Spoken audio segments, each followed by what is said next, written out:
Sunday அன்னைக்கு காலையிலேயே பார்த்தீங்கன்னா, எங்க அத்தை வீட்ல வந்துட்டு ஃபங்ஷனு. வீடு பால் காய்ச்சுறாங்க. அதனால மார்னிங் 6 டூ 8ன்னு சொல்லியிருந்தாங்க டைமிங்கு. ஆனா, நாங்க வீட்லேருந்து கிளம்புறதே பார்த்தீங்கன்னா, 10 போல தான் கிளம்பியிருந்தோம். ஆனா, நாங்க நேத்து நைட்டே பிளான் பண்ணியிருந்தோம். இயர்லியா போயிரணும் அப்படின்னு சொல்லிட்டு. ஆனா, மார்னிங் ரொம்ப லேட் ஆயிடுச்சு. அதுக்கப்புறம் பார்த்தீங்கன்னா, இன்னைக்கு தைப்பூசனால வந்துட்டு முருகர் கோயில் உள்ள ஏரியா எல்லாமே ரஷ்ஷா தான் இருந்துச்சு. அதையும் மீறி தாண்டி போகவே ரொம்ப லேட் ஆயிடுச்சு. அப்புறம் போற வழியில கொஞ்சம் பிரேக் எடுத்துட்டு, இளநீலாம் சாப்பிட்டுட்டு வீட்டுக்கு ரீச் ஆகவே ஒரு 12:30 போல ஆயிடுச்சு. அப்புறம் வீட்டுக்கு போயிட்டு சாமியெல்லாம் கும்பிட்டுட்டு, அப்புறம் வீடெல்லாம் சுத்தி பார்க்க ஆரம்பிச்சிட்டோம். வீடு வந்துட்டு ரொம்ப அழகா கட்டியிருந்தாங்க. ரொம்ப பிளான்டா சூப்பரா கட்டியிருந்தாங்க.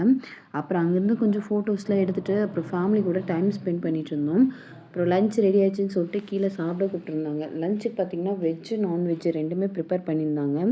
நாங்களுமே வந்துட்டு தைப்பூசம்னு யோசிச்சோம். அதுக்கப்புறம் மட்டன் பிரியாணின்னு ஒண்ணு வாங்கியாச்சு. மட்டன் பிரியாணி டேஸ்ட் வைஸ் வந்துட்டு ரொம்பவே நல்லா இருந்துச்சு. இவங்க பாய் வீட்டு பிரியாணி டேஸ்ட்டு ரொம்பவே நல்லா இருந்துச்சு.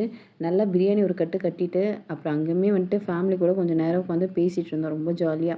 ஏன்னா கிட்டத்தட்ட நாங்க மீட் பண்ணியே 1 மந்த்துக்கு மேல ஆகுது. ரொம்ப நேரம் ஃபேமிலி கூட டைம் ஸ்பெண்ட் பண்ணிட்டு, அப்புறம் அங்கேருந்து ஒரு ஈவினிங் போலவே வந்துட்டு ரிட்டர்ன் வந்துட்டு கிளம்ப ஆரம்பிச்சிட்டோம். எங்களோட சண்டே வந்துட்டு இப்படி தான் போச்சு. இனி நாளைக்கு ஒரு விலாக்ல பார்க்கலாம். பாய்.